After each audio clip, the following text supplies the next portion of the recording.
तो महाराष्ट्र के औरंगाबाद जिले में एक दर्दनाक हादसा हुआ। नांदेड़ डिवीजन के बदनापुर और करमाड़ रेलवे स्टेशन के बीच रेल ट्रैक पर 16 मजदूर मालगाड़ी की चपेट में आ गए। 16 मजदूरों की मौत हो गई, एक मजदूर घायल हुआ है, जबकि 3 मजदूर जो ट्रैक से थोड़ा दूर थे वो सही सलामत है। हालांकि इस घटना से वो सदमे में है। मृतक सभी मजदूर मध्य प्रदेश के उमरिया और शहडोल जिले के रहने वाले थे, जो कि जालना की SRG कंपनी में काम करते थे। लॉकडाउन के चलते ये मजदूर जालना से भुसावल के लिए रेल ट्रैक के रास्ते जा रहे थे। भुसावल से ये मध्य प्रदेश जाने वाले थे, लेकिन लगातार पैदल चलने के कारण ये थक गए तो करमाड़ स्टेशन के पास रेल ट्रैक पर सुस्ताने लगे। तभी थकान से चूर इन मजदूरों की आंख लग गई और ये नींद इनकी जिंदगी की आखिरी नींद साबित हुई। रेल ट्रैक पर सुबह 5:22 पर यह मालगाड़ी की चपेट में आ गए। प्रधानमंत्री नरेंद्र मोदी, रेल मंत्री पीयूष गोयल, मुख्यमंत्री शिवराज सिंह चौहान, छत्तीसगढ़ के मुख्यमंत्री भूपेश बघेल समेत कई नेताओं ने हादसे पर दुख जताया। सीएम शिवराज सिंह चौहान ने मृतकों के परिवार को 5-5 लाख रुपए की मदद देने का ऐलान किया। वहीं उद्धव सरकार भी मृतकों के परिजनों को 5-5 लाख की आर्थिक सहायता देगी। सीएम शिवराज ने महाराष्ट्र के मुख्यमंत्री उद्धव ठाकरे और रेल मंत्री पीयूष गोयल से भी बात की। उन्होंने घायल के इलाज और मृतकों के परिजनों को मदद के लिए चर्चा की है। मध्य प्रदेश सरकार औरंगाबाद एक विशेष विमान और टीम भेज रही है, जो कि घायल मजदूर के इलाज सहित मृतक मजदूरों के शव लाने संबंधी सभी इंतजाम करेगी। रेल मंत्री पीयूष गोयल ने हादसे की जांच के आदेश दिए हैं।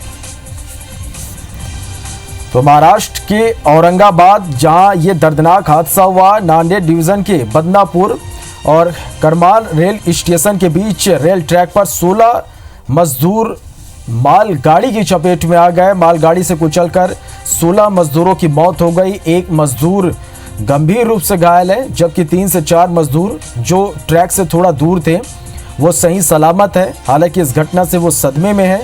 सभी मजदूर जो है मध्य प्रदेश के उमरिया और शहडोल जिले के रहने वाले थे, जो कि जालना की SRG कंपनी में काम करते थे। लॉकडाउन के चलते ये मजदूर जालना से भुसावल के लिए रेल ट्रैक के रास्ते जा रहे थे। भुसावल से ये मध्य प्रदेश जाने वाले थे।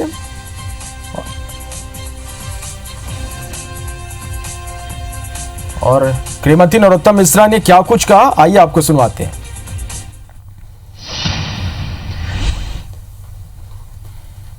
5-5 लाख रुपया प्रत्येक मृतक को और घायलों का संपूर्ण इलाज सरकार करेगी, सरकार वहन करेगी। अभी प्राथमिकता हमारी जो घायल हैं उनको स्वस्थ करने की है।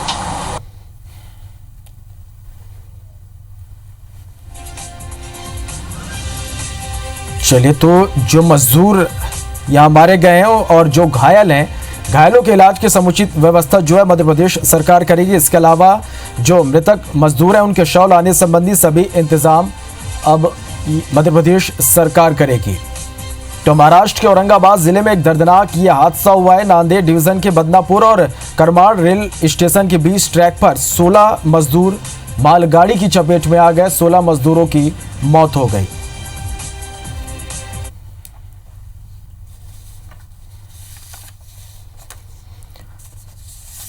चलिए, तो महाराष्ट्र के औरंगाबाद में यह भीषण दर्दनाक ये हादसा जहां पर 16 मजदूरों की मौत हो गई है। मध्य प्रदेश के ये मजदूर रहने वाले हैं। 2 खास मेहमान हमारे साथ इस वक्त जुड़ रहे हैं।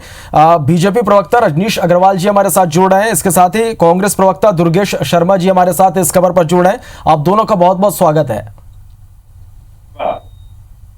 रजनीश जी, सबसे पहले मैं आपके पास आना चाहूंगा। निश्चित रूप से यह बहुत दुखद और दर्दनाक यह घटना है कि 16 मजदूरों की मौत यहां पर हुई है। क्या कुछ कहना चाहेंगे आप? देखिए, वाकई दुखद हादसा है। जिस प्रकार की घटना घटी है वो किसी भी तौर पर तर्कसंगत नहीं ठहराया जा सकता। सुबह सुबह जिस प्रकार की जानकारी हुई, ये मन विचलित करने वाली है कि मजदूरों को रेल की पटरियों पर सो रहे थे, उनको मालगाड़ी के कारण काल कवलित होना पड़ा। लेकिन एक सवाल कई खड़े करते ही है। केवल साधारण तौर पर हम इस घटना को हादसे के तौर पर नहीं ले सकते। इसके पीछे कई सवाल खड़े हैं। सवाल ये है कि जो देश नियम कानून कायदे से चलता है, विधि विधान से चलता है, तमाम प्रकार की जिम्मेवारियां अलग अलग तौर पर अलग अलग संस्थाओं को सरकारी संस्थाओं को, व्यक्तियों को दी गई हैं, उनको निर्वहन का मामला है। जब ये बात बार बार, यानी महाराष्ट्र सरकार के बारे में हम जो आरोप लगाने वाले हैं, हम तो तीसरे हैं। पहले तो अमरिंदर सिंह जो कांग्रेस सरकार के मुख्यमंत्री पंजाब के हैं, वो भूपेश बघेल जी छत्तीसगढ़ के हैं, वो महाराष्ट्र सरकार ने पहली गाड़ी नासिक से आती है मध्य प्रदेश भोपाल, उसके लोगों से नासिक का जिला प्रशासन किराया वसूलता है और फिर हाहाकार मचता है, एक नौटंकी खड़ी पूरे देश में होती है। करता कौन है? कांग्रेस के समर्थन से चलने वाली महाराष्ट्र की सरकार का प्रशासन नासिक का। और फिर उसके बाद में औरंगाबाद में इस प्रकार की घटना घटती, जब स्पष्ट आदेश हैं कि वहां के स्थानीय प्रशासन को उनकी सुरक्षा की जिम्मेदारी, उनकी भोजन की जिम्मेवारी, तमाम प्रकार की जो व्यवस्थाएं हैं उसकी जिम्मेवारी उनको करना है और उनको उस स्टेट भेजना है। और ये निर्वहन क्यों नहीं की जा रही है? ये महाराष्ट्र सरकार बार बार कोताही क्यों बरत रही है? सबसे बड़ा सवाल यही है। जब हम खुद के खर्चे पर, जो खर्चा महाराष्ट्र, मतलब जो ओरिजिनेटिंग पॉइंट है उस स्टेट गवर्नमेंट को खर्चा वहन करना था, वो भी हम खर्चा वहन कर रहे हैं 15% का। मध्य प्रदेश की सरकार 1 लाख से ज्यादा मजदूरों को हम लेके आ चुकी हैं, वो भी नहीं ले रहे उनसे, उसके बाद भी इस प्रकार की परेशानियां पैदा कर रहे हैं। जो स्पष्ट जो आपदा प्रबंधन के नियम है, एमएचए की गाइडलाइन है, रेलवे बोर्ड का डायरेक्शन है, आप कहो तो मैं सिलसिलेवार पढ़ के सुना सकता हूं। उन्होंने खुला लापरवाही, गैर संवेदनशीलता जिस प्रकार की दिखाई पड़ रही है वो सबके सामने है और उस पर कांग्रेस के नेता राजनीति कर रहे हैं। चलिए, हमारे साथ रजनीश जी दुर्गेश शर्मा भी हैं, कांग्रेस के प्रवक्ता हैं, उनसे ही हम जानते हैं। सबसे पहले तो दुर्गेश जी, ये दुखद और दर्दनाक ये हादसा हुआ, उसके बारे में आप क्या कुछ कहना चाहेंगे? और रजनीश जी जिस तरह से यहाँ पर अपनी बात रख रहे हैं, आरोप लगा रहे हैं, उस पर क्या कुछ कहना चाहेंगे आप? श्रवण जी, घटना तो बहुत दुखद है और जो मृतक में मृत्यु के काल में गए हैं, मैं उनके पूरे परिवार को संवेदना व्यक्त करता हूं, उनको मैं अपना श्रद्धा सुमन अर्पित करता हूं। मेरे मध्य प्रदेश के 16 साथी आज एक अकाल मौत के काल में चले गए। अब जवाबदेही मेरी है, जवाबदेही माननीय अपना प्रवक्ता महोदय की है या आपकी है, ये तो आने वाला समय तय करेगा। कौन सी पार्टी, कौन सा नेता, कौन सा कार्यकर्ता, किसने गलती करी, पर स्थिति यह है कि पूरा देश जान रहा है कि आज हम ऐसे लोगों के हाथ में, जिनके पास ना संवेदना है, ना जिनके पास में किसी तरह की कोई रणनीति है, ना कोई सोच है। स्थिति यह है कि एक दिन आके हम कहते हैं कि आपसे लॉकडाउन, आप घर में। किसी को नहीं मालूम है रात को 12 बजे की कल से लॉकडाउन शुरू हो जाएगा। किसी को नहीं मालूम है कि आने वाले समय में कितने दिन और लॉकडाउन रहेगा। सरकार कहती है कि फैक्ट्री वाले जितने हैं या जितने व्यापारी हैं या जितने लोग के पास में काम करने वाला है, वो उनको उसकी तनख्वाह दें। दूसरी तरफ सरकार अपने अधीनस्थ कर्मचारियों की तनख्वाहों में कटौती करती और मैसेज देती है कि आप भी अपने अधिकारियों, अपने कर्मचारियों के और अपने अधीनस्थ काम करने वाले लोगों के तनख्वाहों में कटौती करो, उनकी तनख्वाहें रोको। ये अप्रत्यक्ष रूप से आपने मैसेज दिया केंद्र के कर्मचारियों का, प्रदेश के कर्मचारियों का पैसा काट के या उनकी तनख्वाहों में जो बढ़ोतरी होना था ना कर। जब हमारे पूरे देश में सारे काम करने वाले कामगारों को यह समझ में आया कि अब हमको पैसा नहीं मिलेगा, और दूसरा, अभी तक ये स्पष्ट नहीं है कि लॉकडाउन खुलेगा ही कि खुलेगा। ये स्पष्ट नहीं है कि फैक्ट्रीज सही तरीके से चल पाएंगी कि नहीं चल पाएंगी, क्योंकि केंद्र सरकार कोई रणनीति बना के नहीं दे रही है। कोई भी मध्य प्रदेश की हो या दूसरी कोई से भी प्रांत की सरकारें हो, उनकी कोई रणनीति स्पष्ट नहीं है। आप शराब की दुकानें खुलवा देते हैं, रेवेन्यू चाहिए, पैसा चाहिए, इसके लिए आपने शराब की दुकान खुलवा के पूरे लॉकडाउन के नियम को तोड़ दिया। आज सोशल डिस्टेंसिंग, जो शारीरिक दूरियां होना चाहिए, उस दूरियों का खात्मा हो गया। इससे जो संक्रमण फैलेगा, इसके लिए कौन जवाब दे? कल को आप इसके लिए कह देना कि कांग्रेस के लोगों ने ज्यादा लोगों को भेज के शराब की दुकानों पे संक्रमण फैलवा दिया। आप यदि शराब दुकान की यहाँ पर बात कर रहे हैं, तो जहां पर कांग्रेस की सरकार है, छत्तीसगढ़ की हम बात कर रहे हैं, तो यहाँ भी शराब की दुकानें खुली हैं। शिवन जी, पूरी बात सुन ले। मैं पूरी तरह से, चाहे छत्तीसगढ़ में हो, चाहे महाराष्ट्र में हो, चाहे दिल्ली में हो, चाहे मध्य प्रदेश में हो, कहीं भी शराब की दुकानों पे भीड़ लगने की, शराब की दुकानों के खुलने का समर्थन नहीं करता। मैं सबका विरोध करता हूं। यदि आप व्यवस्थित तरीके से संक्रमण रोक नहीं सकते, आप यदि भीड़ को रोक नहीं सकते, लाठी से नहीं रुकेगी, व्यवस्थाओं से रुकेगी। व्यवस्था के लिए लाठी 4 आदमी को भेज के और 400 लोगों के बीच में लाठी चलवाने का प्रयास करेंगे तो घटनाएं दुखद होंगी। जो आज ये घटना घटी है, इसमें इल्जाम किसी भी पार्टी पे लगा देना नहीं, पर प्रशासनिक व्यवस्थाएं फेल हुई है। आज मोदी जी हो या शिवराज सिंह चौहान जी हो, क्या माननीय शिवराज सिंह चौहान जी ये बात बताएंगे कि मध्य प्रदेश के कितने लोग कहां कहां किस प्रांत में हैं और उनको लेने जाने के लिए क्या मध्य प्रदेश सरकार ने अपने किसी आदमी को पाबंद किया है? नासिक में रसीदें कटी, रसीदें किसने काटी? रेलवे ने। रेलवे किसके अधीन में आता है?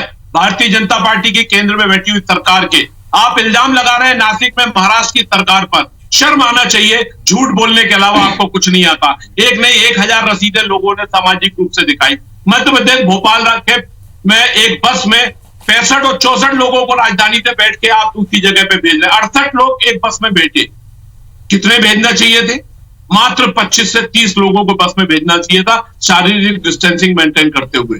क्या किया आपने? 68 भेज दिए। कौन जवाब दे? माननीय रजनीश जी, मैं या माननीय श्रवण जी, सोनिया गांधी? चलिए दुर्गेश जी, जितने भी आप यहाँ पर बातें कह रहे हैं, आरोप लगा रहे हैं, रजनीश जी हमारे साथ बने हुए हैं इस वक्त, उन्हीं से जवाब ले लेते हैं। रजनीश जी, दुर्गेश जी जो कुछ भी कह रहे हैं, क्या कुछ कहना चाहेंगे आप? देखिए, पहली बात तो दुर्गेश जी क्या कह रहे हैं वो आप जानो और श्रोता गण, आपके दर्शक गण जाने। मैं सर्कुलर पढ़ रहा हूं स्टेट गवर्नमेंट रेलवे का, और उसके पहले एमएचए का भी पढ़ दूंगा। The originating state will provide adequate security at the designed तारीख भी पढ़ना, to ensure that only those passengers। करो पहले, इनको चुप करो। अरे हम चुप हैं। दुर्गेश जी, पहले रजनीश जी की बात भी हम थोड़ी सुन लेते हैं, उसके बाद मैं आपको पूरा वक्त दूंगा आपको बोलने के लिए। रजनीश जी को अपनी बात पहले पूरी करने देते हैं। जी श्रवण जी, ये जो मैंने कहा कि जो ओरिजिनेटिंग स्टेशन है वहां पर जो कंसर्न स्टेट है उसको सिक्योरिटी प्रोवाइड करनी है, भोजन प्रोवाइड करना है, नियम धर्म कानून के तहत उसको व्यवस्था करनी है। मैंने कांग्रेस को तमाम प्रवक्ताओं को भी और उनके दूसरे जो दीगर नेता थे, पूर्व मंत्री थे, उनके साथ भी चर्चा में स्पष्ट कहा था कि आप में अगर स्पष्टवादिता है, साक्ष्य है तो एक्सपोज करो। और मैं कह रहा हूं IBC 24 पे कि नासिक के जिला प्रशासन ने, क्योंकि टिकट रेलवे के द्वारा बेचे नहीं जा रहे हैं, टिकट रेलवे के किसी कर्मचारी ने किसी यात्री को नहीं दिए हैं, टिकट केवल कंसर्न लोकल एडमिनिस्ट्रेशन को सौंपे जा रहे हैं। और वो लोकल एडमिनिस्ट्रेशन के पीछे के पास में 3 ऑप्शन है, लेकिन दुर्भाग्य से कांग्रेस के समर्थन से चलने वाली महाराष्ट्र की सरकार ने, नासिक के जिला प्रशासन ने मजदूरों से वसूली करी। दूसरी बात, सिक्योरिटी की व्यवस्था, तमाम प्रबंध की व्यवस्था औरंगाबाद प्रशासन महाराष्ट्र सरकार की है, वो व्यवस्था क्यों नहीं करती है? और मजदूर आंध्र प्रदेश से भी आ रहे हैं, तमिलनाडु से भी आ रहे हैं, केरल से भी आ रहे हैं, दिल्ली से भी आ रहे हैं, हरियाणा से भी आ रहे हैं, राजस्थान से भी आ रहे हैं। महाराष्ट्र में इस प्रकार का प्रपंच क्यों? अमरिंदर सिंह हमारी पार्टी के नेता नहीं है, कांग्रेस के मुख्यमंत्री महाराष्ट्र सरकार की भर्त्सना सरेआम राष्ट्रीय चैनल पर कर चुके हैं, भूपेश बघेल जी कर चुके हैं। दूसरी बात, शराब की, शराब पर थोड़ी राष्ट्रीय पार्टी है या क्षेत्रीय पार्टियों को मुफ्त की तरह होगी पार्टी है कांग्रेस? शराब पर कहीं कुछ नीति, कहीं कुछ दूसरी नीति। इसी मध्य प्रदेश, छत्तीसगढ़ में आप मध्य प्रदेश में उल्टा बाजा बजा रहे हो, छत्तीसगढ़ में दूसरा बाजा बजा रहे हो। छत्तीसगढ़ में जिस प्रकार का खेल देखने को मिलता सबके सामने है, तो ये दोहरी मत। और बात नियम कानून कायदों पर होगी। मजदूरों की जान लेने वाले, प्रपंच रचने वाले, षड्यंत्र करने वाली कांग्रेस। मैं आरोप लगा रहा हूं कि सोनिया जी के नेतृत्व में कांग्रेस षड्यंत्र कर रही है, अराजकता फैलाना चाहती है, कोरोना फैलाना चाहती है, इटली की तरह भारत को बनाना चाहती है जो इटली बर्बाद हो गया। तमाशा करते हैं। बात साक्ष्य, नियम धर्म किसी की जिम्मेवारी हो, लेगे स्वीकार कर। माननीय शिवराज जी बताएं महाराष्ट्र में घटना क्यों घट गई? अरे महाराष्ट्र में घटना घट गई तो शिवराज जी बताएंगे उसके बारे में। चले रेल प्रशासन टिकट ही नहीं बांट रहा, तो टिकट रेल प्रशासन ने बांटे, मेरे कहने से नहीं होता, आपके इसके उसके कहने से नहीं होता। जो नियम कानून कायदे हैं उसके हिसाब से चलेंगे क्या नहीं चलेंगे? लोगों को लोग मर रहे हैं, अपनी जान उनकी जा रही है और ये तालियां बजा रहे हैं, राजनीति कर रहे हैं। शर्म आनी चाहिए इनको, शर्म आनी चाहिए, धिक्कार है। चले यहाँ पर दुर्गेश जी, मेरे पास वक्त बहुत कम है। मैं आपसे चंद शब्दों में ही जो रजनीश जी ने आरोप लगाया उस पर मैं आपकी प्रतिक्रिया चाहूंगा। लिखित नियम कानून ताली की ढोंग करने वाले करें, मौत पर राजनीति करने का काम ना करें। अब बीच में बोलने की बड़ी खुजाल मच रही है, इनको बड़ा तेज बोलने की आ रहे हैं। ये जिस तरीके की शब्दावली है, जिस तरह की बातें करते हैं, इनको इसका वजूद समझ में नहीं आ रहा। कि गुजरात के अंदर 1 लाख लोगों को इकट्ठा करके ट्रंप को उतारने की किसने हिमाकत करी जब पूरे विश्व में कोरोना फैला हुआ था। चलिए रंजीत जी, मुर्गेश जी, माफ कीजिएगा, मेरे पास समय की थोड़ी सी कमी है, इसलिए फिलहाल जो बातचीत है मुझे यहीं पर रोकना पड़ेगा। आप दोनों का बहुत बहुत शुक्रिया हमारे साथ जुड़ने के लिए और इस तमाम बातचीत के लिए।